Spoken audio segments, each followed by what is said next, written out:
akan cewa izalar zaria ahir 'yan boko haram suna nan sun makalkale muku saboda tsabar kiyayya da suka san ku ne wa albani da da'awar shi ta salafiya, sai suka koma cikin ku suka ce sun tuba. ɗaya daga cikinsu zindiki munafiki har kuka yake lokacin da izala ta gabatar da shi yana wa'azi, yana cewa shi din za a ce ya taɓa bin wannan aƙida.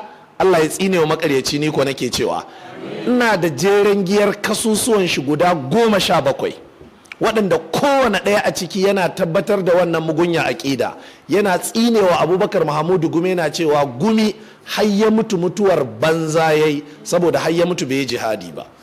Wannan ɗan boko haram ne, a nan Zaria yake, a Kaduna yake zuwa duk Laraba yana gabatar musu da waɗannan laccoci a lokacin nan, amma yana jin ta ɓaci sai ya dawo cikin izala, ya ce shi faɗan izala ne. Izala kuma saboda bakar ƙiyayya da take wa Albani a nan Zaria, wai kawai sai ta marabce shi, har aka haɗa wa'azi na musamman ana yawo anguwa ana gabatar da shi. Shi kuma saboda munafunci da ya rena hankalinsu har kuka yake yana cewa shi ɗin da yaushe ya taɓa bin wannan aƙida.